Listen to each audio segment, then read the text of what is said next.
What's up, everybody? Welcome to Gojo with Mike Golick Jr. That is me. With me, as always, super producer extraordinaire Brandon Newman. Brandon, how we feeling? I'm doing well, Mike. I feel like you're asking a leading question, though. I don't think that would actually be a leading question, considering it's the same one I ask you every day. Today feels a little different. I felt that little spice you added to the question. I think we can understand why things may feel like an attack today, which is why we have a great show for you and one that's going to sound a little bit different. As always, you can download, subscribe, rate, review Gojo, leave us a 5-star rating, and check us out under the Gojo tab on the DraftKings YouTube channel. Charlotte Wilder is going to be here for a Wilder Wednesday. We recorded that earlier in the day yesterday because of some scheduling things. We've got some great conversations about the Boston Celtics in the NBA, a little bit of reality TV conversation in there, perfect match, making good on our promise from last week, and LeBron James dream tweets and how they affect our entire NBA narrative universe. All that stuff is going to be great, but Brandon, the NFL decided to do cocaine yesterday. It was so freaking exciting to sit around and drink in quarterback news with the timeline. And so we had to come record a little bit here to digest what has gone on with Daniel Jones and the New York Giants and Lamar Jackson and the Baltimore Ravens. And so why don't we start with that, Brandon? Big news of the day on the things that we know that are now concrete. Daniel Jones will not be playing on the franchise tag for the New York Giants at the umpteenth hour at the 4 p.m. before the 4 p.m. deadline on March 7th. The Giants agreed to a 4-year deal with Daniel Jones worth $160 million, and most importantly, with $82 million guaranteed at signing that covers the first 2 years of that deal. He's got up to $35 million in incentives, according to ESPN's Jordan Renan. Saquon Barkley was put on the franchise tag and will make just over $10 million in 2023 under the non-exclusive franchise tender. So, Brandon, seeing that deal, this is exactly what you and I talked about almost to the word going back to Daniel Jones and the Giants win in the wild card round of the NFL postseason. Put himself in great position for a deal that was probably going to be 3 or 4 years and probably be right about $40 million. And this, as far as average annual value, is exactly $40 million a year. But with the devil always being in the details, really a 2-year, $82 million deal, right? You get to spread out guaranteed money over the life of this contract and give yourself some cap flexibility for the people that would say, why don't you just tag him this year, tag him next year, keep doing a string of 1-year deals and see where it goes. Going about it this way, you, one, give yourself some cap flexibility because you got other holes in this roster you need to keep filling. And two, and I think something that goes underrated a lot of times, this is a bit more money as far as guarantees than you would have had if you had gone the double tag route. But you save yourself the headache of this being the story for the next 2 years of a staring contest between you and a player that you like on this team, a player that your franchise drafted, and one that plays the most important position in football as you're trying to build the rest of this. You save yourself a very human element part of this discussion by going about it the way you did. And if things go haywire, you can get out of this deal in 2 years. Because, Brandon, in 2 years, $40 million a year for a middle-of-the-pack NFL quarterback is going to feel cheap because that's just how this shit goes. Yeah, I mean, this is, like you said, what we expected, but also what Daniel Jones has earned as the leader of this New York Giants offense, the face of the future of the New York Giants. And obviously it's capped only to 2 years, as you put it, when it comes to contractually speaking. But Daniel Jones could be a New York Giants for the rest of the time, and no one would bat an eye. And I don't think he's going to try to get too greedy pulling extra money into his pocket in the process, Mike. I think this is the result of two parties being on the same page and being proactive in getting a deal done before the franchise tag loomed around. Because the other option was franchise tagging Daniel Jones and getting rid of Saquon Barkley. Right. This did allow them that flexibility. You're absolutely right. And with Saquon now, they have until that date, July 17th, I believe it is, where they can still work out a long-term deal with him if they want to. But going the franchise tag route with a running back, a lot more advantageous, especially when he's as important to your team as Saquon Barkley. And I'm glad you brought up the age, because a lot of people are going to look sideways at $40 million a year for Daniel Jones, who only threw 15 touchdown passes last year and has some of the limitations that we've talked about with him as a player, things that he still needs to grow if he's going to become a $40 million quarterback. But he's 25 years old. He's someone that, again, this organization clearly seems to like, and I'm sure one that Brian Daboll sees enough potential in to say, yeah, at this dollar amount, this makes sense for us to keep trying to develop, because if we do hit a home run, then Brandon, Daniel Jones is going to get to walk back to the negotiation table and cash in even bigger in just a couple of years, and the New York Giants will then get to have the next 2 years where it looks like a bargain if they hit on this and you continue to see the development that you saw last season. That's the main word that we haven't said just yet, Mike. Development. Talking about Daniel Jones, who turns 26 in May. The similarities to Lamar Jackson is why I just cannot stop just shaking my head as we detail the deal that the Giants got done with their starting quarterback. But it seems like the sky's the limit, possibly, with Daniel Jones. And if not, we'll see what that ceiling looks like. Maybe next year. Right. And again, that ceiling might be a lot lower than any of the big name guys that we're talking about. But again, I keep going back to, people want to compare this to Dak Prescott, who now, average annual value wise, he's making the same as Dak Prescott. Dak signed that deal 2 years ago. In quarterback years, it's like dog years when it comes to these contracts and the way that they stack up. And 2 years from now, when a quarterback of Daniel Jones' caliber or right slightly in that range signs for $45 million a year or something of that ilk, people are going to feel the same way, but it's the cost of doing business at this position at the rate that it keeps going up. So I really didn't have a huge problem with this deal because, again, the quarterback market, especially that average salary thing, is static. To me, this is about, what are you in for as far as guaranteed money, and for how long? And this gives the Giants an out if this doesn't go well. This is a bet from both parties on the future for this organization and this player. You brought up the comparison to Lamar Jackson. I saw people making the comparison that Daniel Jones now technically makes more than Lamar Jackson, who received the franchise tag yesterday. We're not playing in the same weight class with these two. I don't think the conversations are at all comparable for a number of reasons. But I understand it exists because the situation with Lamar Jackson has felt FUBAR for a while. So let's talk about that one. Lamar Jackson was placed on the franchise tag, the non-exclusive tag, which is going to be the subject of all the interesting conversation that comes off this. This was something we all saw coming. The difference between the non-exclusive tag is, for a year, about $13 million. It'll pay Lamar Jackson, if he were to play under it, $32 million this season, as opposed to if he were on the exclusive tag, $45 million. And there would be nothing to talk about except with the Baltimore Ravens. With the exclusive tag, it's, you're either working out a long-term deal with us by that date in July, you're either signing the tag and playing on that for a year, or you're pulling the Le'Veon Bell and sitting out because you don't sign your franchise tag. You can't be fined for not showing up to things. Round and round we go. Right. This gets interesting because the transition tag, or the non-exclusive tag, allows Lamar Jackson to engage in contract talks with other teams. Yes. So Lamar Jackson can sign an offer sheet with another team, and Baltimore would then have either the right to match that offer, keep Lamar Jackson in town, or they would receive 2 first-round picks as compensation. Now, there's a bunch of other iterations and ways that this can go because there's rules about teams that want to go that route have to have their own first-round draft pick in the next 2 drafts in order to have that conversation. You can also do sign-and-trade stuff where he would sign his franchise tag and then the teams would agree to trade and you can negotiate different compensation. All that is to say, Lamar Jackson is not technically a free agent right now, but he's as close as we're probably ever going to get with a 26-year-old former MVP. And I think that's what makes this so exciting for our standpoint is we don't get to see this This is not a thing that happens in real life very often with a player of his caliber. And so we're walking into a bit of uncharted territory, and everything is going to feel a bit new and exciting. So, Brandon, first and foremost, you are a resident Baltimore Ravens fan on this podcast.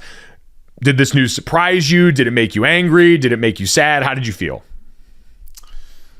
I am actually thrilled. I am thrilled for multiple reasons. The main reason is now the Baltimore Ravens don't have to be the bad guy about trying to match what Lamar thinks he's worth. Now, Lamar can go out there and see what he's worth from the teams that are available to take him.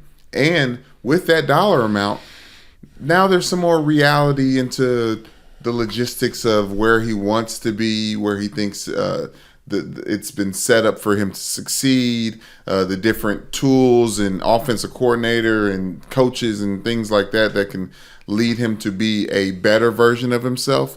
But I think the best version of himself is with the Baltimore Ravens. Maybe not long term, but definitely for this next season.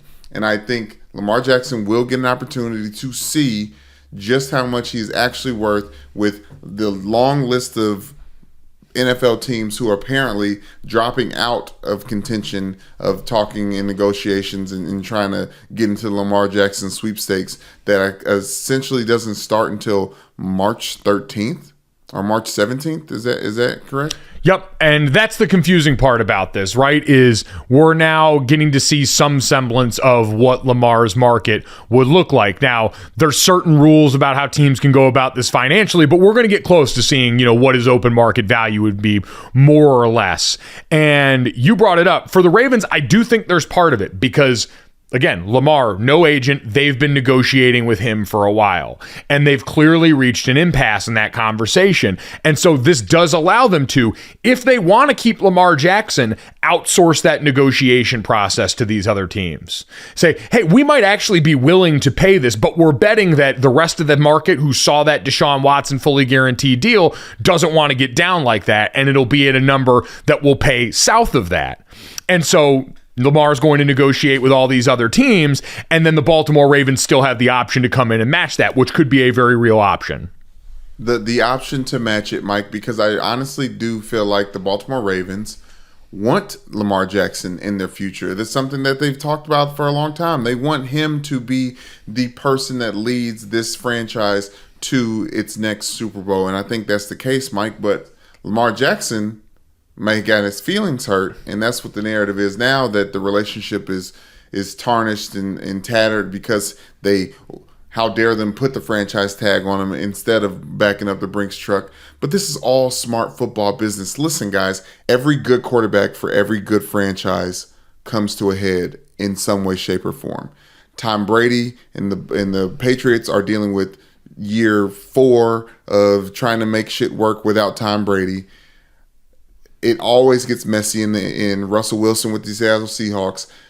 Lamar Jackson is good enough so that it will be a fight and a push and pull and a tug to get him signed back on this team. I am welcoming the smoke as early as possible versus kicking that can down the road and having these conversations later down the road where, like you said, the market is just going to get bigger and a good quarterback, Lamar Jackson, is just going to demand more money, and rightfully so later on down the line. Yeah, and I think that's why, to the smart football business standpoint, I think the Ravens messed up not getting this done 2 years ago before all these things happened, when he was eligible for an extension to begin with, fresh coming off of, the MVP that he had won in 2019. I think that's a mistake, and I think that's gotten them to the point where they are now. You mentioned the non-exclusive franchise tag. Only 3 have been issued to quarterbacks since 2000. Drew Brees with the Chargers in 2005, Matt Castle with the Patriots in 2009, and Kirk Cousins in Washington in 2016. Cousins stayed in Washington for the next 2 years, playing the tag game.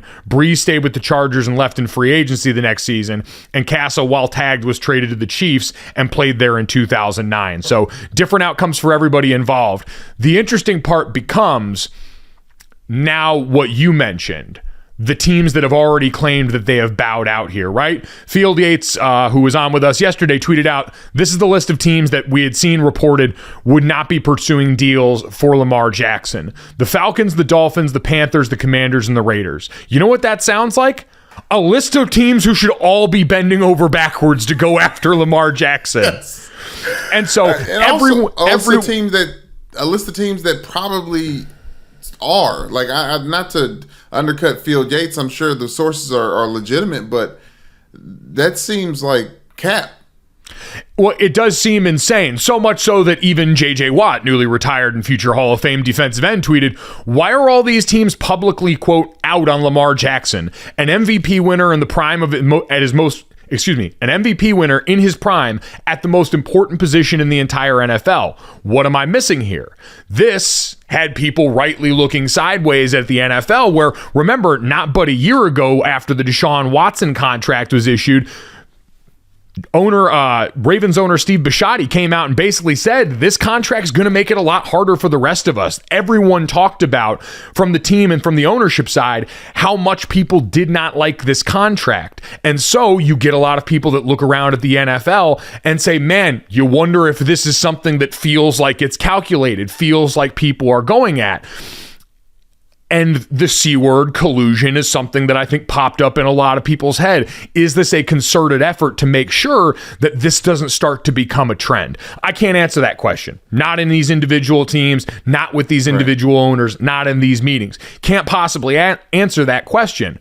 But I wouldn't be stunned if all of these owners did, either collectively or individually, think this same thing, which is, yeah, we had one desperate team in the Browns who went and did that last year. Now, if you listen to Browns fans, they would tell you, hey, if we didn't do it, somebody was going to. Maybe. We don't know that. What we do know is all it takes is one desperate team to go out here and give somebody what they want. And when you line it up side by side with Deshaun Watson, I mean, say what you want, the people with Lamar Jackson who have said, well, he's ended the last 2 years injured, so you're scared about that and yada, yada. He has done more on the field than Deshaun Watson has. And Deshaun Watson was a player who anyone who was going to acquire understood was going to be suspended. This was not an if he was going to miss games. This was a when he was going to miss games. And there's no guarantee that there aren't things that are going to pop up in the future that would make that a reality again.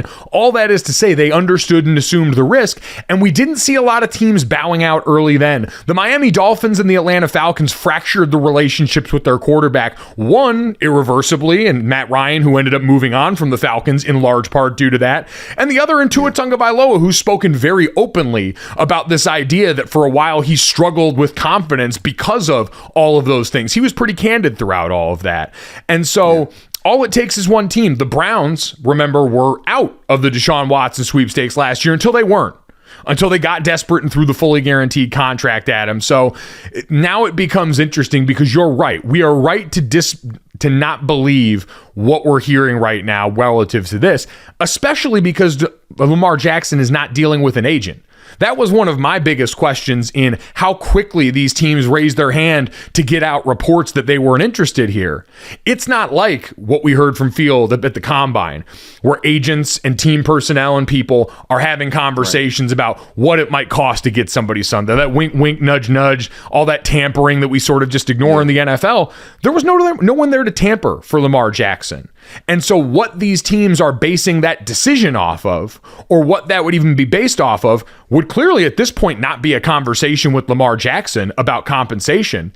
And for all the things that we hear about Lamar wanting a fully guaranteed contract, if you're one of these teams, and again, the teams that we read, the Falcons, bad, the Panthers, bad, the Commanders, bad, the Raiders, bad. You can't, like, the Raiders are probably too broke to be in this conversation, but for the rest of them, you're not good enough to immediately bow out of this race without at least calling and seeing, hey, what might this look like? So that becomes the confusing part for, I think, me and a lot of people, is why that seemed to happen so quickly. But that's why I don't need to be confused about it, Mike, and that's why I can just literally just write it off as fake news. Fake news. I don't believe it, not for 1 second. All those teams will be lucky to have Lamar Jackson. I'm sorry, that was my Trump. But, Mike, think about this. The NFC South, that is wide the fuck open. Like, the Carolina Panthers, Frank Reich, like, they should be tripping over themselves to try to get Lamar Jackson on their team. But, if you remember, who was the first team that was out on Deshaun Watson when the sweepstakes actually started? Cleveland Browns. It was reported that the Cleveland Browns were out. Then, an hour later, it was reported that the Cleveland Browns were in and giving the most money possible. I won't believe anything until I see it, but I truly do believe that Lamar Jackson himself wants to be in Baltimore. Outside of wanting to play in Florida, obviously there's options outside of Miami. The Bucks can't afford Lamar Jackson, but could possibly make some magic happen to get them there. I am a Lamar Jackson fan. I want to see him succeed. I want him to see him do well in the NFL. I want him to catch lightning in a bottle like he did when he was 22 and won the MVP, one of the youngest MVP winners in NFL history. But Lamar Jackson has to go out there and test the market to see it for a fact and realize that it's not personal. The Baltimore Ravens do not want to get rid of Lamar Jackson. I think this is the best case scenario for the Ravens. This is the best case scenario for Lamar. And I hope this sets the market right the way that the Deshaun Watson contract set the market wrong. Well, I don't think it said it wrong. Like, I'm rooting for these guys to get money. I would love to see them held. I would love to see Baltimore's feet held to the flames and for them to have to pay Lamar Jackson more money than this. I want all these guys to get paid. Like, I'm not going to root for laundry. That's just not in me. So I'm rooting for all those guys to break the markets. But what it is worth reiterating at this point is fully guaranteed deals in any league are about risk assessment. True. There's nothing in any CBA in any league that mandates that you have a fully guaranteed contract. So this fight is about leverage and risk assessment here. And the Browns, again, were desperate enough to go out there and throw fully guaranteed because they had to, because you had to pay the Browns tax, because they've been bad for long enough, because they needed to go do this. And I'm sure seeing that reality all of a sudden freaked out a lot of other NFL folks, a lot of other people that were in positions of power around these teams. And again, you can understand from their standpoint why, because it's all risk assessment. I'm not saying I root for it, but I'm saying I can see where that comes from. So now it is going to be about, is there a number south of fully guaranteed that Lamar would be comfortable with, or is he going to hold out? Because to your point about the Ravens, I only see one way that Lamar's back on the field with the Ravens, and that's if another offer comes in that the Ravens want to match. Lamar's not going to play this year on the tag. Firmly believe that. Based on what we've seen, not going to play this year on the tag. I just don't think there's any way. So if he's back in Baltimore, he's going to be there for a while, and he's going to be there making money. If not, it will be on another team, because the Ravens may want him, but clearly we're comfortable enough to risk losing him. Like, that's not a thing. Yeah. That's the reality. So they only want him but so much, because they're comfortable letting someone else come in and potentially blow out an offer that would make it difficult for them to re-sign. Well, you can only afford so much, Mike. Like, you can want something so badly to the point where you're putting yourself and your rest of your team in jeopardy to acquire that thing. Talking about buyer's remorse. Like, I love the Kirk Cousins comp for the non-exclusive franchise tag, because during those 2 years while he was with the, at the time, Redskins, he was earning that money. He was earning the money he went and ended up getting. Lamar Jackson's already earned this money. He's already done more than Kirk Cousins. That's false. That's Brandon, what I don't like about this conversation. Brandon, that's not false. He's already done more than Kirk Cousins ever did for that Washington franchise, Brandon, by a country mile.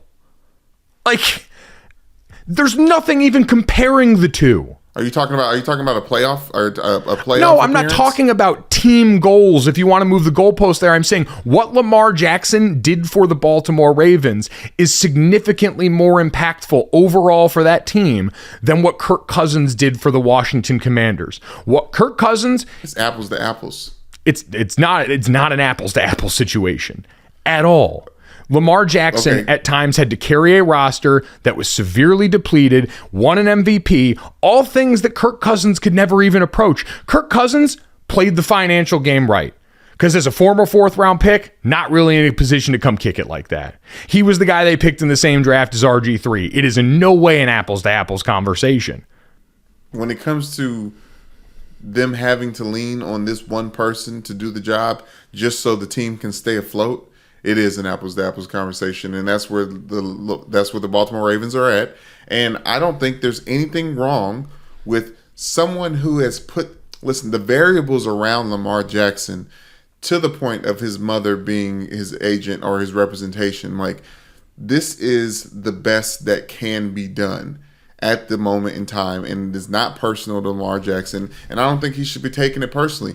He should respect the uniqueness of the situation that he put the NFL in. But that's easy to say for us who aren't in the situation. Do I think it's a mistake that he hasn't had an agent this entire time? Yes. I think all of this would have been a lot easier had he been giving someone 3%. And I understand that there's players that disagree with that, but I just think all of the work around this that would have probably made this an easier time for Lamar Jackson would have absolutely been there. But it's always personal. Anytime you're going through a negotiation where it's your skills on the line, it's personal. Like, I could say that from personal experience. I think anyone who's been in a situation with even comparatively far less money, it's impossible for it to not feel personal. And it's always easy to say that, but my dad talked about the same thing, went through a comparatively lesser free agency, and it felt deeply personal then. And he made a decision in some part based on how all of that feels, because when it's the business of your body, man, and then you're making the decision to represent yourself, it's really hard to run from those feelings because we're human. We're human beings.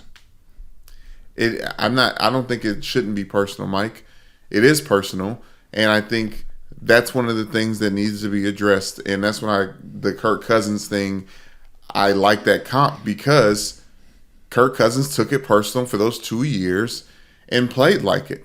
Like, I would love to see Lamar Jackson have an extra Baltimore chip on his shoulder going into this season. And like you said, you don't think he's going to play under the franchise tag? And if he plays at all, it's a long-term deal. Perfect. Great. I'm perfectly fine getting into debt to make sure that Lamar Jackson is the Baltimore Ravens franchise quarterback moving forward. But I am not okay with them doing so without seeing what another team is willing to pay for him. I mean, that's fine. Again, the Ravens let it get to this point in a way that probably in some ways made this unavoidable.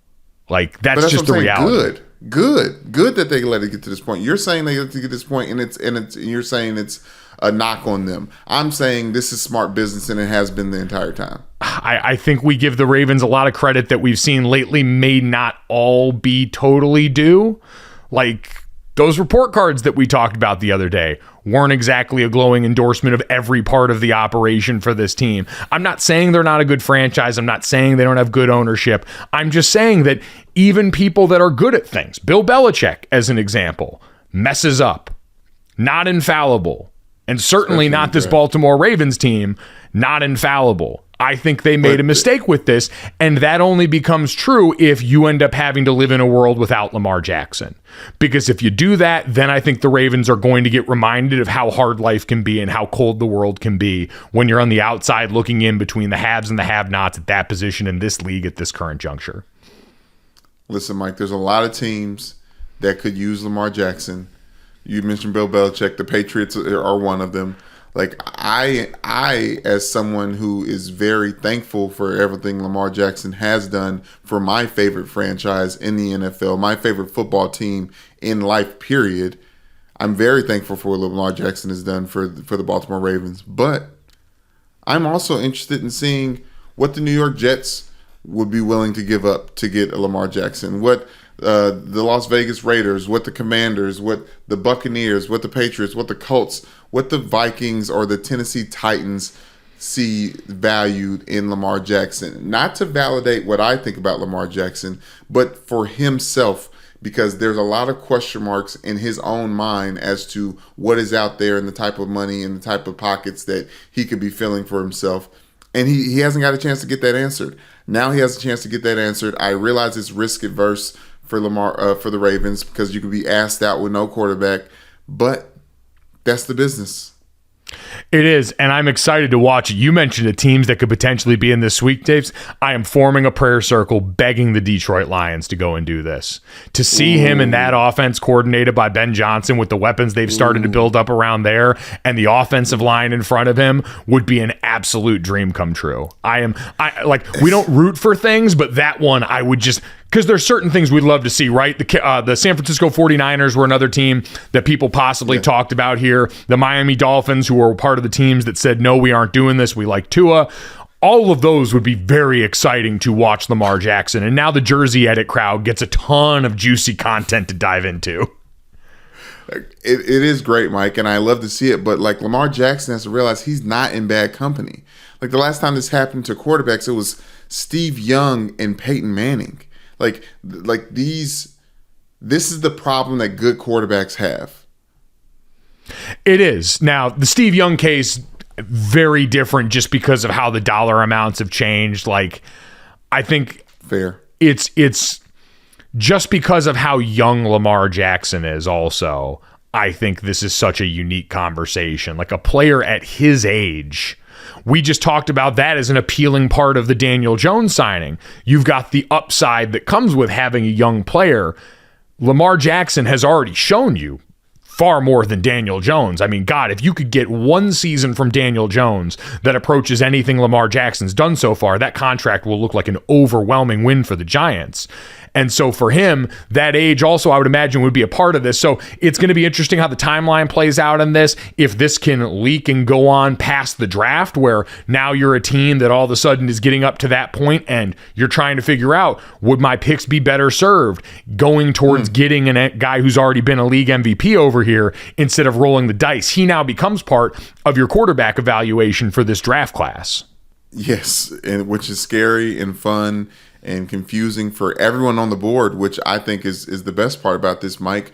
But Lamar Jackson is that man, and he is like that. But the variables around the NFL right now is who has deep enough pockets to give that man what he wants. And the Baltimore Ravens are betting on the fact that there aren't a lot of places that Lamar Jackson is willing to go to fill his pockets and have the assets and all the other accoutrement that comes along with, what the Ravens have done, which is build their entire team around that quarterback without paying him, which is the ass backwards part, and which is the part that the Ravens should take fault for. Yeah, I think the exciting part about this is less, I think, who has the money. Like certain cases, you're right. The Las Vegas Raiders are a team who's always been cash poor relative to their NFL counterparts and are likely someone we don't think is going to have enough to pony up for the kind of guarantees that you would expect in this deal. Deshaun Watson had $230 million guaranteed. Kyler Murray had $189.5 practical guaranteed in that contract. Like at the very least, you're starting north of that. $200 million guaranteed is not out of the question when it comes to this Lamar Jackson conversation if he's willing to go something less than fully guaranteed. But it's going to be more about just that. Who's willing to make this a long-term commitment? Who is willing to alter the course of their franchise for a guy that is a unique talent in this league? And I'm excited to see once we get this through this first wave of people trying to act like, oh no, we're not going to do this. No, not possibly us. Who steps up to the plate and makes this happen? So plenty to keep an eye on there as we go forward with Lamar Jackson. We'll wait and see. Again, the non-exclusive franchise tag for Baltimore's could potentially be former quarterback, could potentially be quarterback still. We'll wait and see. In the meantime, we'll take a quick break. When we come back, we will have a Wilder Wednesday with our friend Charlotte.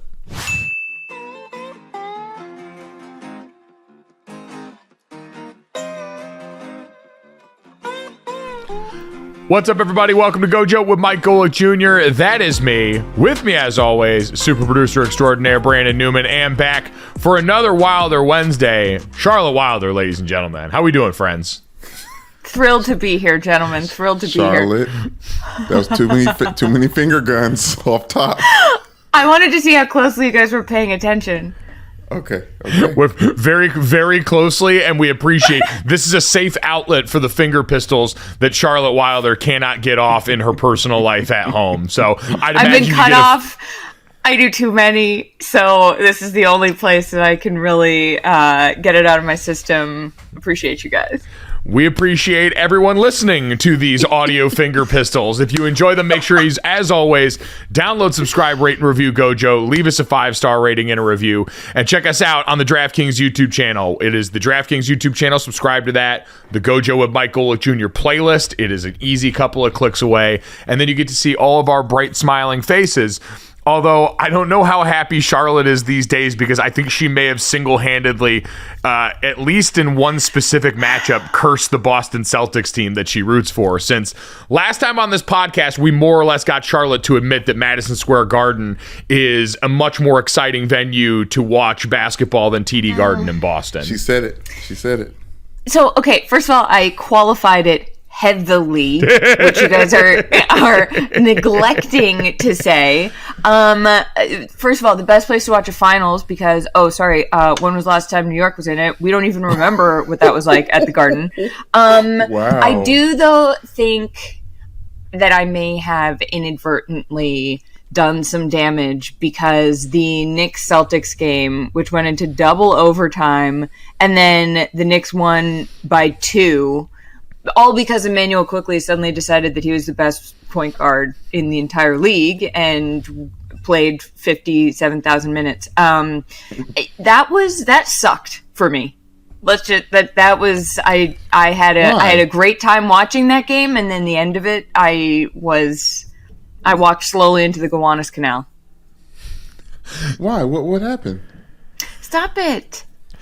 So between that and then, the Wilder hangover of them losing again in overtime to the Cleveland Cavaliers, who the last time we talked about them on here, Brandon and I were remarking about how we're unsure if the Cavaliers are ready to play in this weight class, and apparently they decided the time is now. Yeah, well, do you know why, Michael? Do you know why they decided the time is now? Because Grant Williams decided to do the one thing nobody should ever do. Yeah. And told Donovan Mitchell, I'm going to make both before he took some free throws with not 1 second left, not 2 seconds left, not 4 seconds left, 0.08 seconds left. He decides to get a little cocky, and then he misses both of the free throws in Cleveland. I can't think of anything more embarrassing. Celtics going to lose in overtime, and I'm just sitting here like, is it what's happening? And you know what? I knew this. I was like, the Celtics are too good, too soon. Something's going to start going wrong, and I pray to God that they can right this ship, turn the wheel, whatever it is you got to do. It is amazing because it was tied when that happened too. And I feel like this is a uniquely Grant Williams thing to do. Like when I think of the type of player that would call his shot and miss both of them, Grant Williams brims with the kind of confidence that you have to be Grant Williams and be as successful as he has been in this league. Could not agree more. He has the confidence that sometimes you're like, how is Grant Williams still out there? And then he'll do something and you're like, okay, well, I guess you've just gone and redeemed yourself a little bit. But hey, I was saying he's not the king of this, but he's like the jester of the NBA equivalent of not showing up on the stat sheets, but making a huge impact on the game, and then end up actually showing up in the stat sheets. See, Grant Williams to me has big time defensive back energy. I remember, Brandon, you and I had a teammate named Robert Blanton in college who was not the most dynamic athlete to ever play the position of cornerback. Actually, Notre Dame fans who remember the Purdue game circa 2009 or 2010 will remember RJ as the author of the slowest pick six returned for a touchdown, maybe in the history of college football. I think the NFL Films music was playing behind it in real time, Brandon. Also, I got to give him his flowers. Last game of the season against the USC team, the best USC team that had all those crazy linebackers on it. First play of the game, Mark Sanchez picked him off in the flats. Yeah. Oh, listen, RJ had a career in the NFL. He was a really good player, but the reason I bring him up relative to this conversation is, like we talked about, Grant Williams, not the greatest athlete that we've ever seen, lengths, measurables, all these different things. But I remember one of our coaches talking about RJ saying his attitude and the confidence that he had in himself willed him to be a better player than his body was probably going to allow him to be. And you need a couple of guys like that on every team. And Grant Williams is that dude. It just, flew too close to the sun in that moment. That's going to happen. That's the cost of doing business with a player like that. That's a great point. That is a great point. The wings occasionally just melt off for a second, but he usually gets them back on. And I feel like that vibe of having someone on a team who's like, no, I got this. Even if he doesn't got this, is is valuable. I also feel like, not to get too Celtics-y here, because I know this is not a Boston sports podcast, but they have been in the news recently, so I'm going to just take this opportunity. I feel like Grant Williams and Marcus Smart are the inverse of each other. Because Marcus Smart will miss 8 out of 9 threes and then make 2 of them to help put the Celtics in a situation to even be in double overtime. It's like the cost of doing business with Marcus Smart is that you let him, like, he obviously, defensive player of the year last year, unbelievable guy, love him, don't know him personally, very big fan. And then he just I feel like my whole experience as a Celtics fan watching Marcus Smart play basketball is being like, no, why are you going to shoot a three? And then he'll make them. And then when you need him to, he will actually make them. And I feel like Grant Williams, it's like great having him out there for the most part. But then he gets a moment in the spotlight and you're like, someone's got to turn that light off because this is not going to go well. To double down on that Marcus Smart take, there's only like 10 players in the NBA that have attempted 20 or more threes in a game. Steph Curry is not one of them. Marcus Smart is. It's the funniest stat I've ever heard in my entire life. That is, I've never heard one stat so perfectly encapsulate who a player is. And don't get me wrong, for Marcus Smart, obviously an overwhelming asset. Last year's defensive player of the year, that block that he had against the Knicks a week ago against Isaiah Hartenstein, where he just went up and fully met him at the rim. Like, when we talk about shot blocking guards in my lifetime, Dwayne Wade has been really the name at the mountaintop for that. And so seeing something that made me hearken back to that, Dwayne Wade going up and routinely blocking 7-footers, definitely made my heart sing. But that is the ultimate, unearned confidence. And like, we talk about this all the time. I think we're watching this happen in real time with like Elon Musk and Twitter, where when you're good at one thing, it gives you the confidence to believe you can be good at everything that's even remotely close to that. And so for Marcus Smart, who is an elite level defensive talent, also says, well, this does entitle me to jack up 23s in a game because I'm great at this. So of course I'm going to be great at that. And I think that, for me, that's endearing because Marcus Smart has done so much for the team over the years and is clearly so much the beating heart of it. I mean, he dyes his hair green. Like, that's like some middle school level spirit shit. And I am so here for it. Like, I love that about him. So I think that says, it seems like a simple thing, but like, I actually think it says so much about him, so that I'm like, you know what? If the thing that we've got to give you to keep this heart and defense going is that you're just going to take up a lot of space in a place where maybe you shouldn't be, I'm fine with it. I'm fine with it until like that's the reason we lose the finals. So, but I think that's also when you've got the backdrop. I said we. Yeah, we. Sorry. Sorry. Listen, not the first time that's happened on this podcast. Trust me. Oh my God. We're all guilty of it. But when you've got Jason Tatum and Jaylen Brown as the backdrop of your offensive backbone on that team, it makes it a lot easier. It's like, and I don't mean this to be like condescending, but it's like when they put the steering wheel for the kids on the passenger seat for them to go and feel like they're driving. You can get away with a fair amount when Jaylen Brown and Jason Tatum are your backcourt and are going to put up the kind of offensive output that they do and be that consistently dominant. So I think it is endearing, and you need those guys. Like we see every year in the NBA's postseason too. Marcus Smart doesn't really qualify in this, but this is more of like the Grant Williams section of characters where more often than not, once you get deep, and in the East this year where you've got the 76ers playing the way that they have, the Milwaukee Bucks who are in first place right now, who when their big three and core are healthy are as formidable an opponent as exists for Boston in the East, you're always riding the wave of, especially at home, your role players getting hot. And if the Celtics are going to go on and win a title this year, it's because you're going to get a Grant Williams game where he goes dumb and has a streaky shooting night, or when Marcus Smart decides that as they clamp down on Jason Tatum and Jaylen Brown, he's going to knock down some of the open shots when they're going to double team those guys. So you do need that, and building up some muscle memory for that during the regular season is good business. That's a great point, Mike. Wait. Okay. Wait. Oh, let me say this. Now we got our giggles off about that 3-point take stat. Inaccurate. I went on StatMuse to back it up. God damn it, Brandon. What?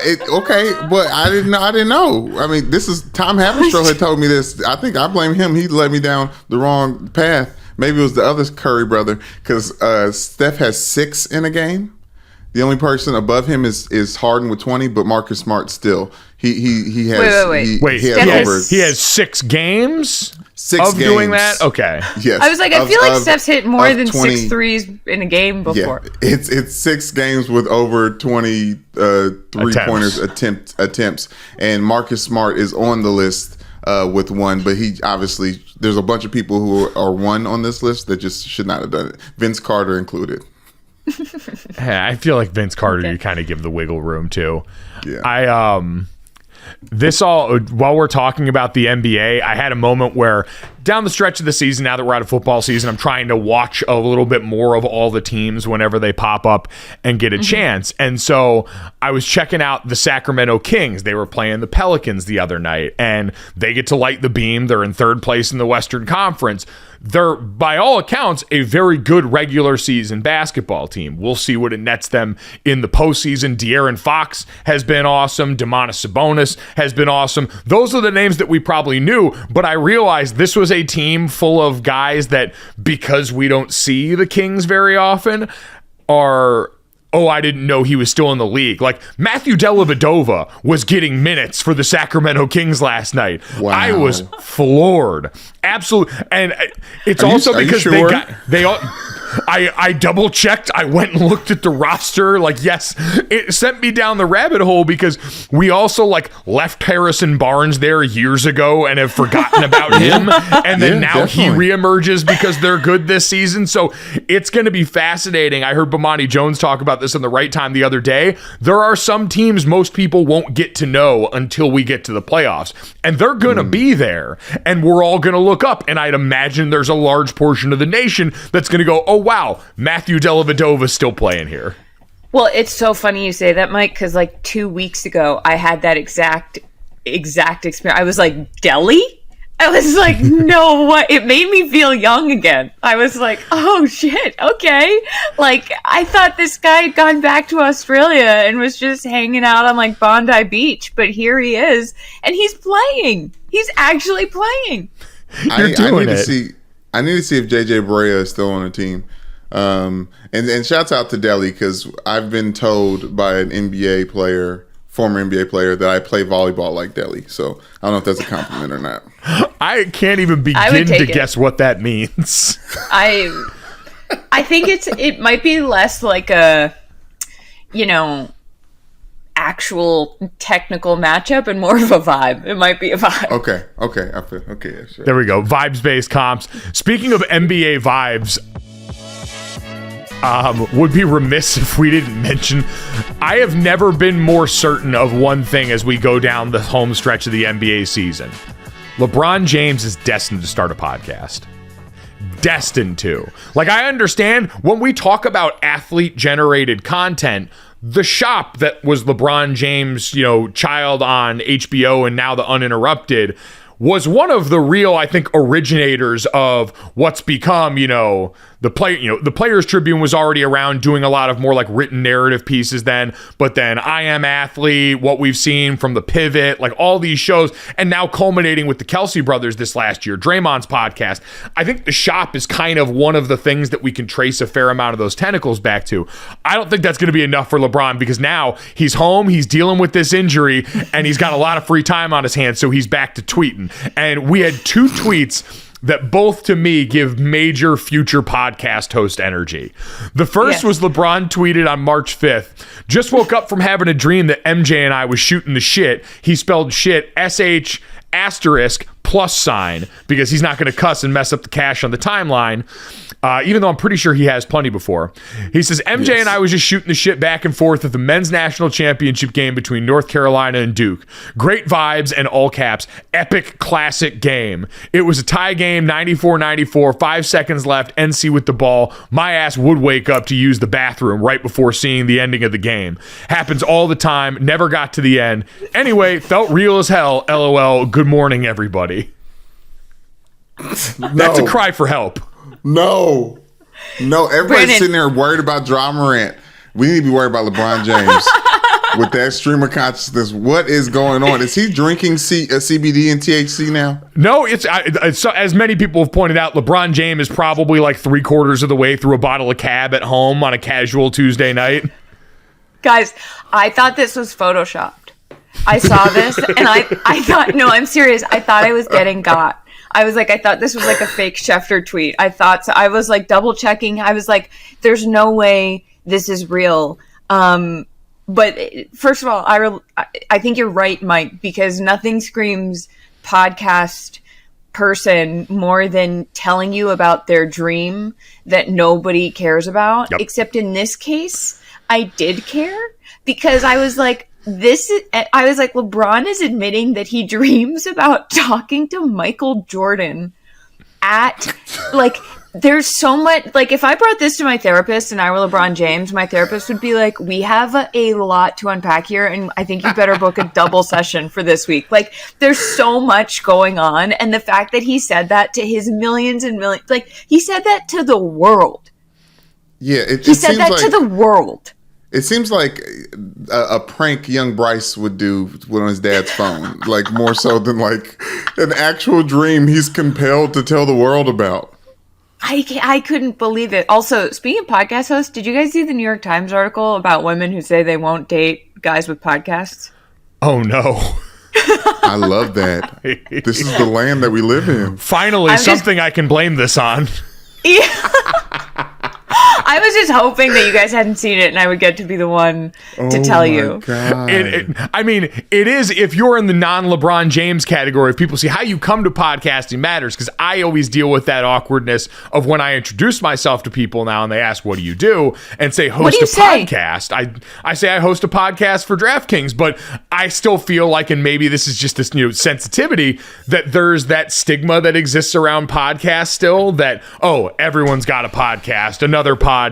You can do that from your parents' basement, which I'm doing it near my kitchen in an apartment, so maybe that's not super far off. But when you're LeBron James or the Kelsey brothers, it obviously hits a little bit different because we know that's not your full-time day job. I do think that there's a difference between the kind of podcast that like some guys have where they just talk about like how they hate women, and then a podcast like this, which is a lovely podcast. Happy Women's History Month, by the way. Yeah, seriously, the poetry of dropping that article during Women's History Month. God's timing is truly perfect. LeBron James. I wrote a joke about being embarrassed about that. The fact that it's the most millennial thing that can come out of my mouth. But I host a podcast with my best friend for a living. I was like, my main source of income is I host a podcast with my best friend. So yeah, it is. Sorry, guys. It is incredibly millennial. Like, as is this tweet from LeBron James. Yes. Like, this whole idea of what he's doing is the most connected I felt to LeBron in a long time, because he's like us. He came up in a world where you didn't have these things. Came up in a life before all this. I always refer to us because Gen Z now, they're fully infected, but we're daywalkers. Like in the Blade movies, you've got Blade as a daywalker. He can go outside, but he still needs blood to survive. We can go outside and have lived outside, but we still need this godless hell app to survive. And when LeBron James is bored and got the time, this is where he comes to dump his thoughts, because at this point, like Kevin Durant said, I'm never logging off. In the words of the poet Kevin Durant, I'm right here, baby. I actually just realized that during this past college football season, I did this. I tweeted, excuse me. About a dream? Excuse my language. This is really embarrassing. Yeah, I actually, not only did I tweet about it, I think I even made a TikTok with just the text over your face. Like, guys. Stop, Charlotte. And it was, in my mind, it was funny, but it's not funny because nobody cared. It was like about an anxiety dream I had where I went to cover the Super Bowl and I forgot my credential and I was only wearing my underpants. And like, I couldn't find my pants, and everybody in the press box was like, where are your pants? And I was like, I really don't know. It doesn't even know where I can. And I put that out into the world. So I guess that's worse than what, like, at least LeBron is a public figure who people care about. And like him admitting that he dreams about MJ is interesting. I just like couldn't find my pants. I'm a podcast like writer who couldn't find her pants. Like, I would say though, there probably, whoever saw that from your TikTok, they probably Three don't people. even know reference. Like they don't know the world that we live in enough to know that that's an actual real dream that could happen based on like having credentials, like clothes, all the stuff that goes into press boxes and stuff. Versus like we think LeBron James is dreaming about this bullshit. So for him to like put it out in the air is it simplifies him in a way that I don't know if it's good for him. It fuels barbershop debates too, because now it's like, see, Jordan ain't dreaming about his ass. Right, Jordan. When last time Jordan definitely ain't tweeting about dreaming about LeBron. When the last time you think Jordan dreamt about LeBron? LeBron's everybody gets a trophy ass didn't even stick around to find out who won. Jordan would have made sure North Carolina won that game. Jordan would have been playing in the game in his dream. Jordan would have pissed his pants to finish that game. LeBron didn't even have a college he could have rooted for. That does seem like a first take topic bar. LeBron James getting up to pee. Does he want it bad enough? I'm losing it. Oh, the people who write the topic bars, by the way, on First Take would have come up with a much more clever one, like First Wake on there, just because they're the most underpaid people in that building. They are pound for pound outside of Disney Travel, who are angels. And if anyone who has ever worked for Disney Global Travel listens to this podcast, I mean this so sincerely. I love you. And if one of you reaches out with your name, it will be the name of my firstborn. You're angels that God sent on this earth. So there's a TikTok trend going around where it's like show a picture of your baby and then what they're named after, and it's like all these mommy bloggers doing it. So it's like a picture of a kid and then a picture of like different planks of wood because they named the kid Cedar or something. For Mike, it'll be like a picture of a baby and then like a Disney ID from like 2010. Oh my God! By the way, I found my exact. I found the TikTok. I found it. Had a dream that I had to go. Yeah, I know, Brandon. It's a visual. The whole point is that it's like a video, right? Okay. I just put my face and it's a tweet. Had a dream that I had to go report on the Super Bowl, but I didn't have the right credential, forgot all my makeup, got the time of the game wrong, and had to sprint to the stadium with no pants on while everyone else in the press box laughed at me. What are your work anxiety dreams? Charlotte, though, that's actually like you had the athlete dream. Like everyone who's ever played sports has 100%. A dream where they show 100%. Up late to practice. I have plenty of recurring dreams where I show up to games without shoulder pads, without cleats, without helmets. Okay. And I disappoint my old O-line coach, Harry Heestand, who is one of the most important men in my life. And I feel great shame. And I wake up terrified, forgetting that in that dream, I was 33 and being coached as a college football player. And that should have, I like looking around the room going, I shouldn't fucking be here. But now I got to try and figure out how to get this 3 technique blocker. We're going to lose. Can I tell you about a recent nightmare I had? Nightmare recently. Yeah. My old ass woke up having to go to practice. It was at Notre Dame. Ryan Day was the head coach. And the punishment was that I had to go do it again. Like the punishment was that I had to be a college football student again, and they were forcing me in there. I was like, what about my wife and kids? It was like, no, like you have practice until 8 p.m. and then it's dinner time. And like it brought up so much, talking about unpacking stuff with your therapist. It brought up so much, and like I was like, people don't realize how much that I hated those 4 years. Like it's like it causes anxiety and like the hardest 4 years of my life. Yeah. Yeah, look, I think if we've determined anything, it's that maybe LeBron's tweet was actually good. I think so. I think that's the only conclusion that we can draw here. Like, because now, Charlotte, you just made me think of it, as did this tweet, and I went back and looked up. I have tweeted about dreams a lot in 2022. August 2022, had a dream last night that I was interviewing Kentucky quarterback Will Levis. Probably time to just start the season. Like, that's not even like funny. No, not at all. I'll give you another unfunny dream tweet. Had a dream last night, and this is May 17th, 2022. Had a dream last night, and all I can remember is that I ordered ice cream 3 times during dinner. Why? Mike, you're using Twitter like 2007 Twitter, where it's like eating food. Yes. Hey, Going to the library. August 6th, 2022. Few things better than having a dream where you lose your teeth only to wake up and realize you still have them. Okay, Michael, you have a problem. I know. I'm on this fucking website too much. I'm roasting you because I'm trying to roast myself, but I'm not. Let me search from the wilder things instead of dreamt, and see. Oh yeah, here. I mean, oh wow! Add that T. Pandora's box. You changed tenses one little bit. Oh God, there are too many. Oh my! Can I read you some of these? These are from, again, like Mike just said, 2022. I dreamt that I had to do. This is October 16th, 2022. I dreamt that I had to do a feature on college kids who make sandwiches, and I showed up and the kids didn't know how to make sandwiches. Which, by the way, actually happened to me in college. My 5th year, senior year, one of the 3 classes I was taking as a non-degree seeking grad student was guitar. And our guitar teacher used to come over to my apartment. For the 5 of us that were taking guitar, we would sit there, drink a sixer with him, and then we would just kind of like learn some random shit. The news, because we were undefeated that year, wanted to do a story on the guys that were learning guitar.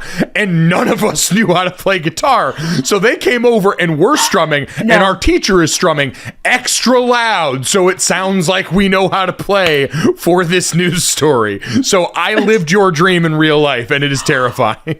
Oh, that's awesome. So I really so I'm pulling from. I'm not going to read too many of these, but here's. Oh God, these are February 14th, 2022. Dreamt that Tom Brady won the Super Bowl again, and I had to find a new angle, so I wrote about people who ate at his favorite steakhouse. Charlotte. I dreamt that I dropped an egg. This is January 20th, 2019. I dreamt that I dropped an egg off of the second level of Gillette Stadium while I was somehow watching the Red Sox win the World Series, and it broke on an old dude's bald head, and everyone around him was covered in flour. What the fuck is going on? Am I okay? I don't know if any of us are okay. Okay, the last one. Just remembered all of these. Yes, July 21st, 2018. Just remembered I dreamt that Jason Tatum and I both got traded to the Lakers, and we were sitting on the private plane to LA, equally shocked. Honestly, sounds like the start of an incredible rom-com. Oh my gosh, yes. Like, Yeah. or like that's that it. Seth Rogen long shot movie. Like that sounds like it's perfect for that.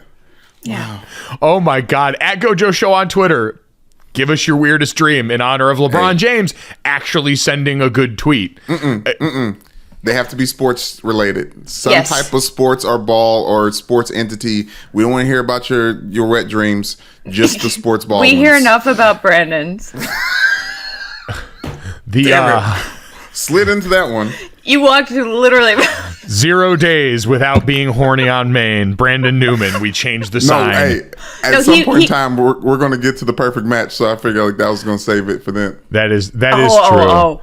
Before we do move off to that, I did want to give love to the other LeBron James tweet that definitely needs a follow-up, which was last night. He tweeted, or 2 nights ago, man, Bronny definitely better than some of these cats I've been watching on League Pass today. Lightweight hilarious. Which, by the way, the fact that he typed shit out with all those weird characters in the dream tweet and then just said shit here proves, one, this tweet was probably the one where he was a couple glasses of vino deep and feel like speaking honestly. And 2, as many of the internet have said, LeBron, it's time to name names. If you're really getting to the end here and want to make an interesting turn, because I think what's left for LeBron James is to do the Kelsey thing. Whenever his last couple of seasons are, since, a lot of people are wondering if, Jason Kelsey is going to retire now or what, as he's getting closer to the end, you spark up the podcast and you start naming names. Because you're LeBron, so no one's going to be able to really do that much to you when you're on the court, which is less and less lately. And also, this is definitely staged to try and continue to further the conversation about Bronny becoming a better prospect, potentially being a lottery pick, because LeBron is realizing he does not want to keep playing that much longer. His body is in pain. He sees that all he's done since he's come to Los Angeles is be more and more injured more often than he's ever been. And so he knows the clock's ticking. So this tweet, in my eyes, was 100% part of continuing to get LeBron James Jr. more pub as we get closer to him being a draft prospect. Oh, yeah. I mean, he's got, like, he is the PR strategy for his son. So, like, might as well keep it going. Also, though, I'd be like, Dad, why? I'd be like, what do you... I mean, unless Bronny's in on it. Maybe Bronny told him to tweet that. Who's to say? It's so interesting because for a long time, LeBron James really did stay out of the LeBron James Jr. recruiting process. Like, we had heard and read articles that LeBron really hadn't been an overbearing parent in a lot of these conversations. It's just recently where we started to see some things get to the surface, like those old videos of him in Savannah where they were talking about, what do you want Bronny to do when he grows up? And LeBron's like, I wanted to play in the NBA. And people were like, okay. So this is a little nervous. Bit of a departure. It's getting closer. You get nervous as the thing approaches. Like going to the bathroom after a road trip. What pisses me off most about the tweet, Mike and Charlotte, is Bronny was a McDonald's All-American. Like, regardless of how he got there, he was that. So it's just the most redundant Magic Johnson-esque observation ever. Like, he was just recently listed at number 10 in the big board for draft picks, like whatever the hell we're talking about right now. I think there was a mock draft for like 2024 when he can come out that had him listed as the 10th best prospect and talked about how he's continued to improve. Like, there is a legit Bronny James basketball conversation about how he has kept improving and about how he does embody all of the best parts of someone who is the son of a player with LeBron James acumen, like defensively, Absolutely. The way he sees the game from the neck up, all these things that are very positive facts about him as a basketball player. But there it is. For LeBron James to be the one trying to start the narrative. Yeah. Maybe I've been on this podcast with you guys before talking about how I enjoyed seeing how involved in parenting and fathering and dadding LeBron is. So maybe I need to pick my battles, but it's just, this is the time you get off of Rivals.com, right? Like, my mom used to be heavy on Rivals.com, leaving comments about other prospects, defending me, X, Y, and Z. No! And at some point in time, I was like, Mom, log off. And this is the time right now for these next 2 years. LeBron should log off the Bronny and Bryce conversations. I just love the thought of LeBron James being at the free throw line or like being one of the guys on the block getting ready to get a rebound and just leaning over to some guy during the game and go, my son would whoop your ass. You know what? I bet he has. Has. Bronny will work your ass. Oh, especially like, who's the guy he got into it with the Memphis Grizzlies? He's wearing Dylan Brooks. Dylan Brooks. Yeah. LeBron James is gonna end up basically playing out the Cell Game saga with Goku and Gohan, where he just lets Gohan gets his ass whooped by the most powerful character in the story until he decides to be the greatest basketball player alive. Like, no, I've seen all this ability inside you. You got this. You're gonna make this happen. And Bronny's out there getting crossed up by Dylan Brooks and the rest of the Grizzlies, and everyone's sitting there going, "What the fuck are you doing? Be his dad. Piccolo's not here." I understood maybe like a fifth of what you just said, and I'm here for it. But I get it. Like, I didn't understand it, but I get it. That is masterclass in branding. Continue to try and make myself the sports anime guy. Is that Dragon Ball Z? Yes, it is. Okay. See, I've been on this show with you guys enough that I could guess. Yeah, but you the way you said it, it was as if those words were foreign. Had like, never come out of my mouth before. Dragon Ball Z. Well, you know what? It might have been the first time I've ever said that. Go ahead. Hey, honestly, you're first. Honored. Yeah. There you go. Brandon, you brought up the name out here, so I was able to watch the first episode of Perfect Match.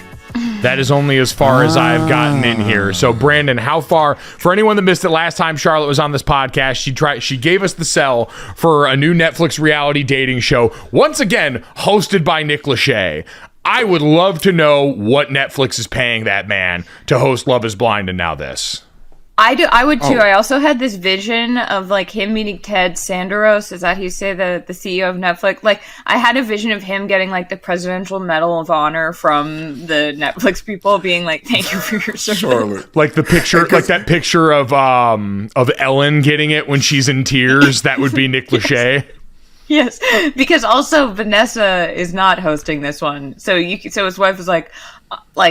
I will fly to whatever random ass city they're doing Love is Blind every 10 days, but I will not go to Panama for a month. So enjoy yourself. She's put her foot in the ground, clearly, not going to this one, because that's one. Love is Blind is one of many shows that Nick Lachey hosts on Netflix when it comes to the dating scene. So, but let me say this. Charlotte, I did not sleep last night because I was up all night editing the podcast and watching The Perfect Match. I am at episode 7, and let me tell you, I knew Chloe was going to mess the game up. Like I knew it. I listen. People showing their ass. Francesca is doing way too much, trying to have her cake and eat it too. Mm-hmm. Like this is. Thank you for bringing it to me. Because this is very, very tasteful. Just to give everybody a recap of just how horny it is, there's some very tasteful booty shots during like intimate kisses and things like that. But like, and there, it's not too much. They do a very artistic job of articulating the intimacy in the moment. I would agree that I did almost text you though when I was watching it. I feel a little bad that I told everybody to watch the show because I watched the whole thing. I watched 10 hours of this, and at the end I was like, what have I done? I was like, it's like, what is that quote? Like we were from some movie that when we were in high school, it's like we are all dumber for having listened to from Billy Madison. Yeah. Not high school, middle school, whatever. I was just like, I almost texted you, Brandon, and said, don't watch this with your mom, maybe. Yeah, I mean, to Brandon's point about how horny it is, episode 1, Shane from Love is Blind comes over and asks a group of guys, are we talking about the F word over here? And one guy immediately looks and goes, fuck?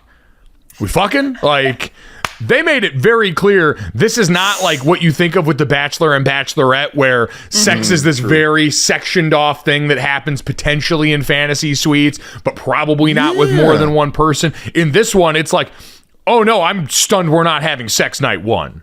So this one is it's a show full of veterans.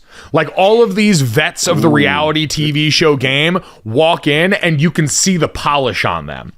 You can see it in the way that they introduce themselves, what story they want to tell about themselves. Like I remember, I think it was Anne Sophie, who's the real estate agent, who said, I haven't found the man who's going to make me feel like a queen yet.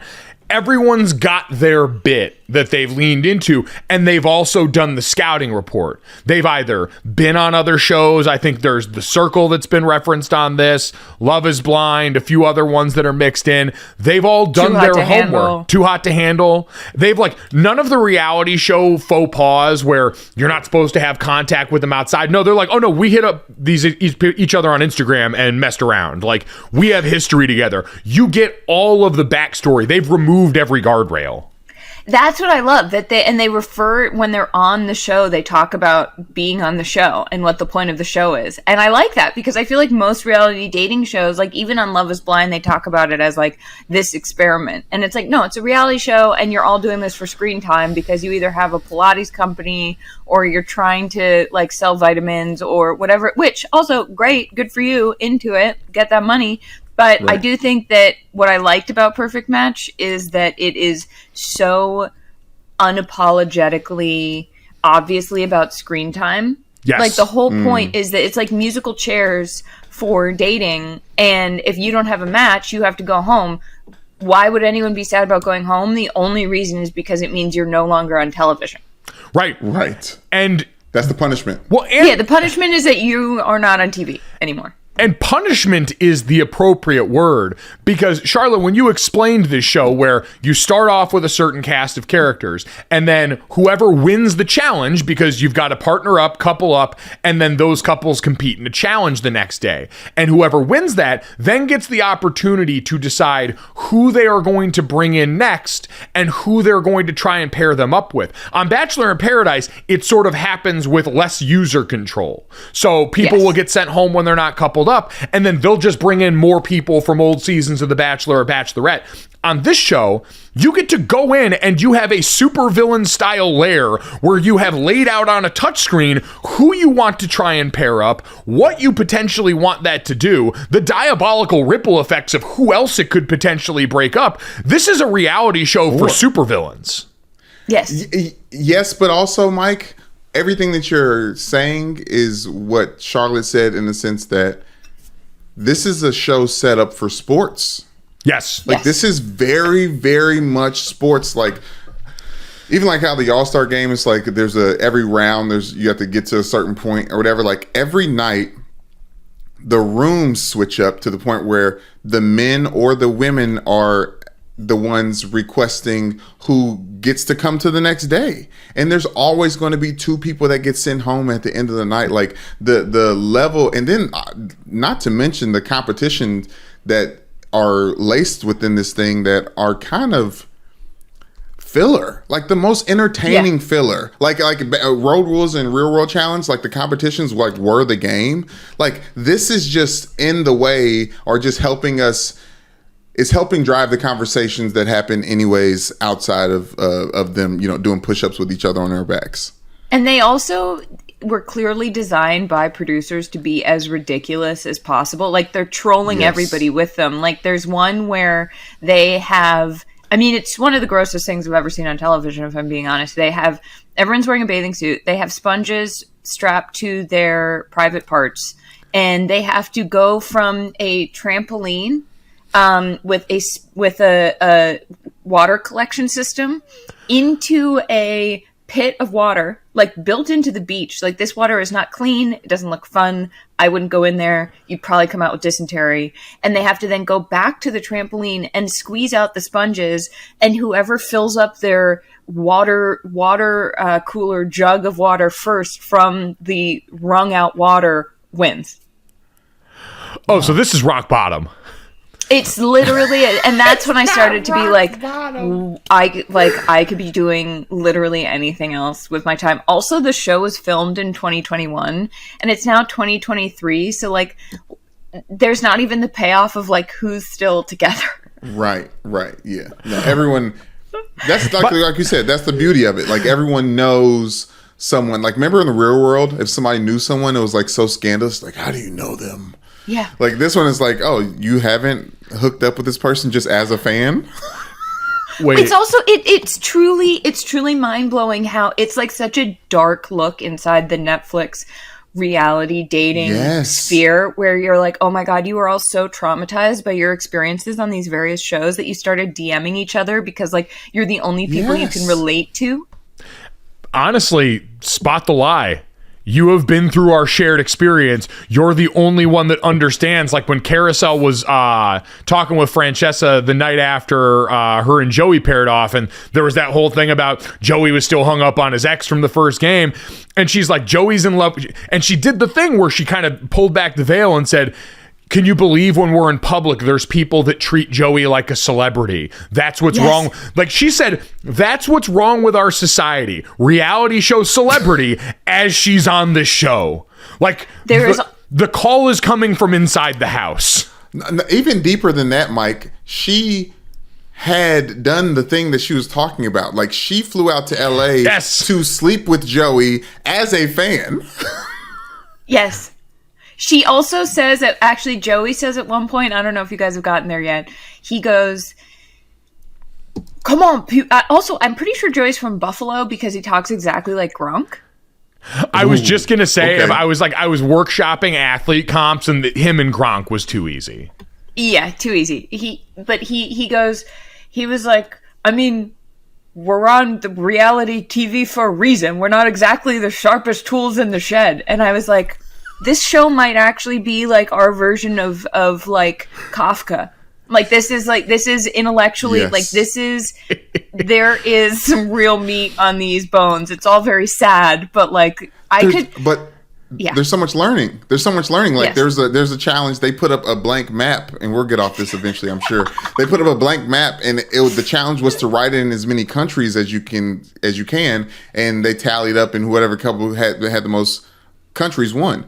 And this poor guy Dom, he's a character. He's like a cockroach, how he stays alive. He kept pressing the fact that he wanted to put Alaska on the map. And Francesca, Mike, you messed me up how to say her name, but she was like, kept trying to erase it. She was like, get it off there. That is a state. That is a part of the United States. And he was like, but Alaska is definitely right here. This man, by the way, is from Canada. Yeah. Oh. God bless him. What you said about the sponges got stuck in my head, Charlotte, because it seems ridiculous and demeaning, and you're like, who would ever do this? But it's sort of, that's the most sports thing to me possible, because everything about sports is ridiculous. And if we didn't have years of time under task with all of them, we'd say, wait a minute, you want to strap pads and a helmet on grown men wearing Halloween costumes and have them assault each other for an hour? That's insane. It's like when people shit on modern religions, and it's like, dog, have you read the Bible? It's a terrifying place. The shit that they came up with, people on drugs are like, that's too intense. So it's just because we have just been introduced to sponge penis trampoline game, but eventually it could become something that you can bet on in the DraftKings Sportsbook. And you know what? I watched it. Right? I was like, who's going to squeeze out the most water? Oh, yeah. Oh, my God. Do you guys think I should try to have like a reality show podcast where I talk about it in like as intellectual terms as possible? I think this is destiny. DraftKings, if you're listening and looking for a spin-off in the Gojo podcast narrative universe, Charlotte's just handed you manna from heaven. I'm just saying, I think that people would listen. I think you could place bets on it. And baby, that's showbiz right there. That's showbiz, baby. That is what we are looking for. Guys, what we were also looking for is an answer to a very important question that I ask Brandon each and every day on this podcast. Brandon, do you know what time it is? We'll see. I know what time it is. And no matter what I do, I just stand. And the third with you. Oh. Oof. Wow. A lot of effort. Maybe. A lot of effort tells me everything I need to know. I mean, that's basically the core tenet of being in a boy band, right? Like, you try really hard. Yes, exactly. You try hard and you look good doing it. And Brandon, you checked both boxes admirably. If you agree, make sure you download, subscribe, rate, review Gojo wherever you get your podcast. Leave us a 5-star rating and a review. And tell Brandon what a great job he did. Brandon, I have just one thing to say to you. Please. As Joe Biden said to Nick Lachey, thank you for your service. Hey. Did Joe Biden say that to Nick Lachey? Absolutely not, but he will when he gives him the presidential medal of honor. That's right.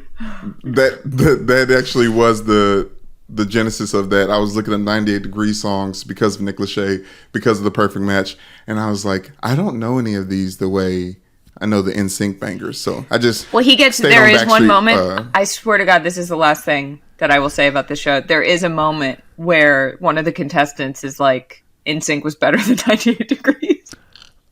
Oh. To him? Or he like said that one of the contestants like brings up NSYNC and Nick's like, no, and he's like, and it's the best part of the entire show. That is Twitter in a nutshell. I saw someone say that about a T-Pain clip the other day from Nappy Boy Radio, where someone on the show asked T-Pain, when's the last time you talked with Jay-Z? And he said 2012, and that guy's like, He's like, that's sad as hell. And a woman on the show went, the fuck are you talking about? You've never talked to Jay-Z. Who are you saying shit? Like, people who have never done telling the one who did exactly what they did wrong. Peak that godless website. Guys, let's get to this, that, and the third. 3 quick ones to end the day. This one I thought was pretty interesting, and how schools are adjusting to the name, image, and likeness landscape. Clemson announced the opening of the Alan R. Reeves Clemson Athletics Branding Institute that would provide Clemson students best-in-class facilities and resources for branding, marketing, and sponsorship. It's attached to their indoor facility. It's like 1,200 square feet. It's 2 stories right on the end. Like, you go off the field on their practice field, and there's areas where there is podcast studio, multiple areas for them to go and execute brand activations, take pictures, record video if they need to. Wow. They've got access to a name, image, and likeness coordinator as well on campus. And just in general, it's being marketed as, all right, if you come here and get NIL deals, 1, we've got someone who's going to make sure you're going to get the best help in getting those. And then 2, we're going to help you execute them right here in the area where we're already having you spend all this time. And Brandon, as you remember, part of the reason they always put all these bells and whistles inside football facilities is, like casinos, they want you to stay. When we got it, like when Brian Kelly came to Notre Dame, our player locker room or our player lounge got completely revamped.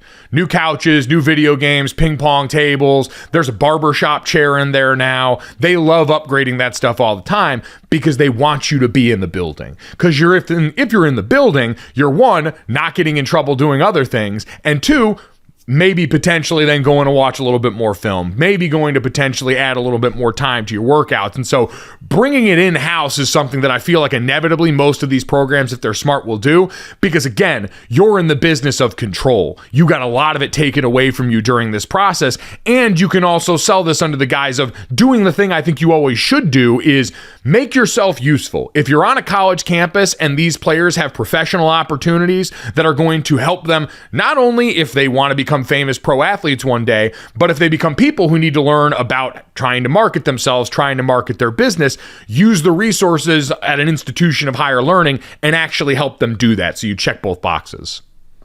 That's exactly, I was going to say, when I hadn't heard that until you read that. It's about control. It's like, okay, well, if you're going to be doing this, you're going to do it where we can watch you and where we can have some say. Because you could argue that there is something maybe slightly problematic about having an NIL coordinator from the school be the one brokering this, because they're always going to have the school's interest. You know, like maybe you need a third-party agent more than you need an NIL coordinator, but it sure looks good to parents to be like, oh, okay, well, if this is the Wild West, there's a saloon that we know our kids are going to be in, and like the bartender's always watching. Yeah, don't know where that analogy came from, but I she contains multitudes, folks. Yeah, chewing on it as I was trying to speak. Mike, remember when Coach Kelly got there and we got training table for the first time? Right. It was really cool. Training tables, as in like in the training room? No. Sorry, training table for anyone unfamiliar is just the in-house meals provided. Like when we were in college, it was a little different. Okay. Now you can basically give players meals all the time. I saw Georgia has a restaurant called Bones specifically for their athletes on campus, which is, again, that place is winning and success is not surprising. But when we got to Notre Dame, it was different. The NCAA still had rules about, the joke, they could give you bagels, but they couldn't give you cream cheese legally under NCAA rules then.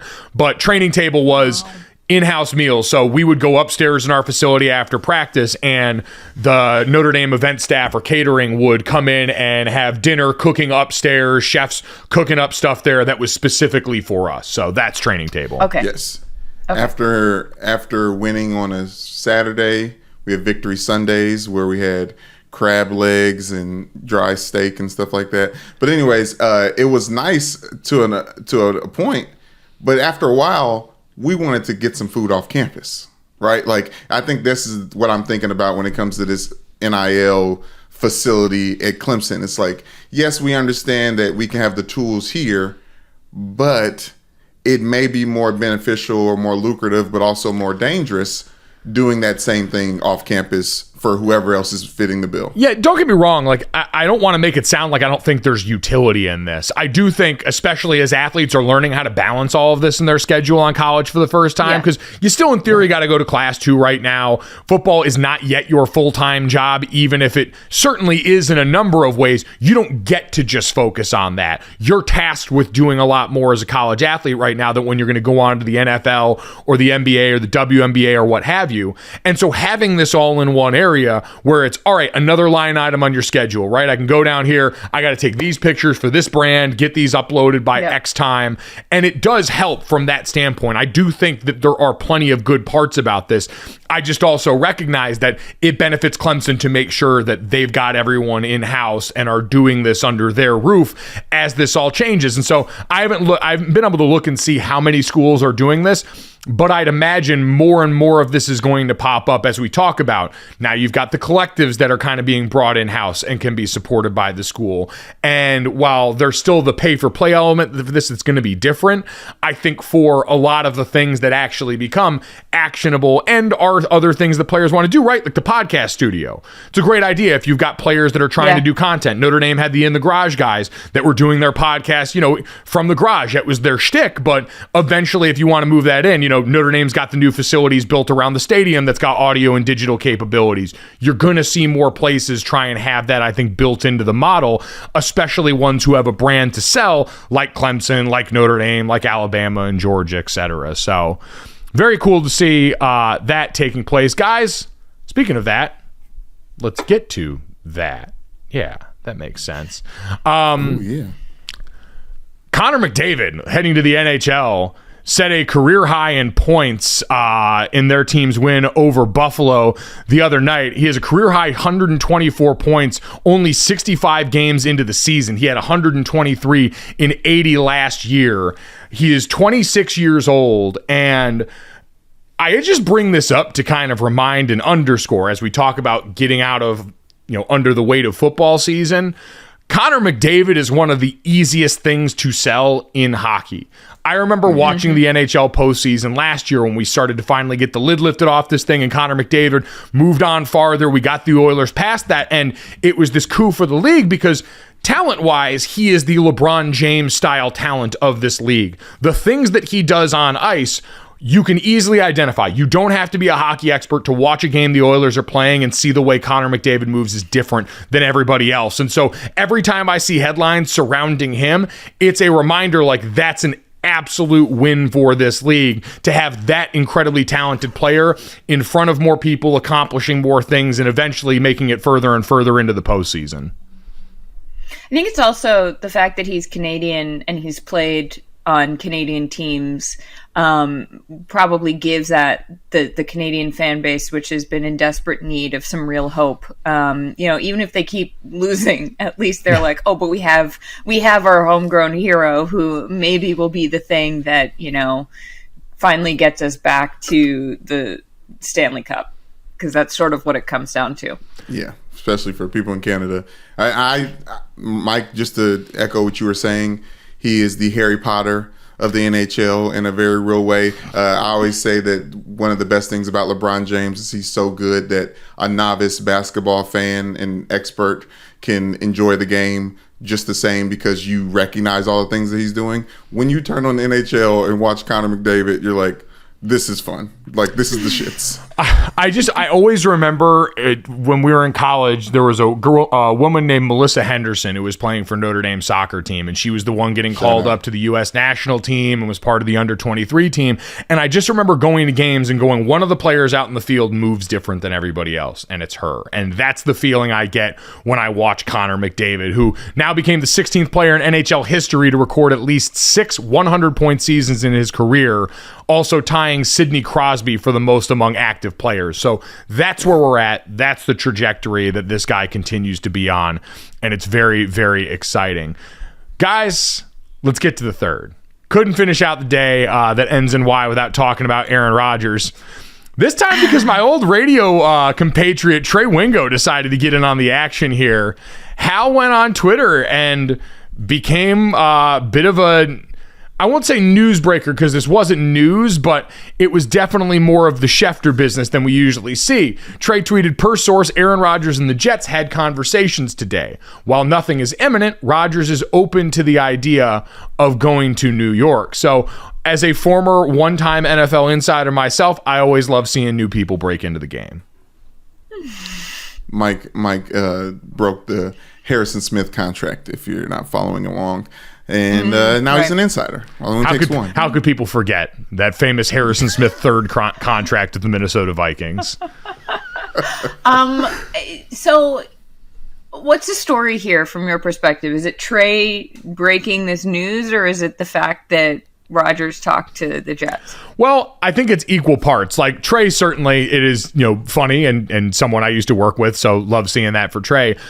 But for Jets fans, this has to be the first time you've taken a breath or a comfortable one in like 24 hours. Because I said the other day, once Derek Carr decided to go over to the New Orleans Saints, you lost your safety valve. You lost your late night you up text. And now you're locked in a potentially toxic relationship with Aaron Rodgers where you don't know what he's going to do. Nobody has any idea what he's going to do. And the Jets are sitting there, could absolutely be out on their ass if Rodgers decides to go back to Green Bay or retire. And now you're scrambling for this offseason. And so if you're a Jets fan or supporter and you hear this, that, okay, there's contact, there's confirmation of this, we've got something, that's got to make you feel a little bit of hope. Yeah. Oh, God, Aaron Rodgers is such a freaking weirdo. Like, I never quite know what to do with any actual news, because with Aaron Rodgers, and I've said this for a long time now, he's an agent of chaos, right? He just likes to throw a wrench in the wheels. He likes to stir shit up. I don't know how much of what he says he believes. I don't know. I think partly because I don't want to believe it. But I also think that when it comes to real news, like real football news, like he had a conversation with the Jets, it's like the boy who cried wolf. Like he's put so much news out there, like the Darkness Retreat, like his relationships, like his weird books he's read, like all of this stuff, his tattoos that he like floods the zone with, so that when it comes to actual hard facts, I'm like, I don't know. Did he talk to the Jets? Like, I believe Trey, but it's like a real mind bend because you don't. He's ruined me. Charlotte, it was the first thing I thought of because we do often too. I will be fascinated. Aaron Rodgers is someone who I think is very focused on telling his own story and making sure no one else gets the details of his life wrong. And as soon as I saw this from Trey, my first thought was, I'll be fascinated to see how quickly Aaron Rodgers moves to try and discredit this. Because remember, when Kalen Kaler wrote that article about Aaron Rodgers' young receivers during the season, the next day he's on McAfee talking about how that article is nonsense and it's all ridiculous, and tried to immediately start tearing down something that didn't come from him. And so if this is something that Aaron wanted out there, then maybe he'll address it differently. I don't know if Aaron and Trey have a relationship or not. I don't know where Trey would get this information from, but it seems like Aaron keeps a tight enough circle to where I would imagine this is from the Jet side. And for Aaron, it's, if he wanted that information out there, great. If not, he's usually one to quickly move to try and counter whatever's out there about him because he doesn't like feeling like he's not controlling his own story. But at this point in time, after Derek Carr has signed, doesn't Aaron Rodgers figure this is going to get out anyways? And that's why there's like no worry about putting a cap on it. And even if he wanted to discredit the source from not being an actual, insider properly, like this was going to come because now it's just him and the Jets still need a quarterback. And he had a conversation with them. Like if he is speaking with them, he should expect that information gets out at this point. I think truly only if he wants it to. Like, I think we see in plenty of situations where discretion is a part of the process, even if it seems obvious to all of us on the outside. I just think he's someone who likes to feel like he's got two hands on the wheel during a process that hopefully will come to an end soon. Because, Charlotte, your confusion about how to deal with this is all of ours. With Lamar Jackson and with Aaron Rodgers, there's not really a ton left to say now. Like, we've spun the wheels on these things. We don't know what either of these guys are actually thinking, and we won't until they make the decision, barring something before them, because on one side, you've got an incredibly private person in Aaron Rodgers, and on the other side, you've got a guy in Lamar Jackson who's representing himself that's clouded all of this in an air of mystery that we haven't been able to pierce. And I think acknowledging that is important and kind of fun, because so much of sports media is talking about things as though you know exactly what's going on at all times and that you have a complete mastery of the subject. And I think sometimes, or at least for me, sometimes I think that if I don't understand something, it means that I'm the dumb one, or it means that I'm missing something. And I think actually a lot of times if you don't understand something, it might be that it's just not completely clear, or that someone there's a reason you don't understand it, that it's not your fault. And I actually think that not to get philosophical, but I think that a lot of groupthink, a lot of people saying like certain movies are good or certain music is good, even if you listen to it and you're like, really? Like, or you watch it and you're like, I didn't like that at all, but I must be dumb because all these other people are saying it's good. I think it's sort of freeing to be like, sorry, I actually don't understand what's going on, and I'm not entirely sure that's on me. Oh, hey, that's The Shape of Water. Was that you with that movie? The Shape of Water. We talked about it last podcast. Yeah, exactly. Last Wilder Wednesday. It's like it became a Best Picture, and everyone went to see it, and we're like, okay, am I missing something here? Yeah. Am I dumb about the Fishman, or is the Fishman really freaking weird? Did they stop? Mike's doing the international sign for children being brought into the world. But is it okay? Can I say this real quick? It's all silly because if Aaron Rodgers is making a smart decision, he signed with the Las Vegas Raiders, right? It's closer to Burning Man. Like it's a further departure from Wisconsin versus like running back up to the tundra that is New Jersey and the tri-state area. It just would make sense that he would want to start over in a dome that's going to have all the pomp and circumstance of the Super Bowl being there, whether he's in it or not this next year. Like, I don't know. It just feels like Vegas is the play. I still think that the Jets offer you a division that's a little more uncertain now. The Bills, I mean, we'll talk about it at some point this offseason. True. Legitimate questions for the Bills, because there was some regression that we saw on that team in the back half of the season with the quarterback and with some parts of that roster that once Von Miller went down clearly did not look as good in the light. And so if you're trying to create a path for yourself, the easiest division path is still where he is right now in the NFC North. Going out to the AFC West is at this point like it's a death wish. You're not going to come out of that on the other side feeling very good. He'd be reunited with Devontae Adams. There are some things, we don't know what else they're going to do player acquisition-wise this offseason, but I still think New York offers him a defense, some young, exciting weapons on offense, and Nathaniel Hackett's there too, and everyone's going to keep banking on Nathaniel Hackett being something that entices Aaron Rodgers until it actually does. So, but we'll wait and see. But again, at least I'm also in the area, which is a big draw for everybody who comes through. Remember, Charlotte's here, and she believes Madison Square Garden is the place that you want to come and see a basketball game. If you agree with Charlotte Wilder, make sure you download, subscribe, rate, and review Gojo wherever you get your podcast. Leave us a 5-star rating and a review, and check us out on the DraftKings YouTube channel. Go subscribe to that. Check out the playlist, the Gojo with Mike Golick Jr. playlist, and see our bright, smiling faces, Charlotte Wilder's finger pistols. Follow her on Twitter at The Wilder Things. Thanks so much. We'll talk to you guys tomorrow. Boom. Money in the bank.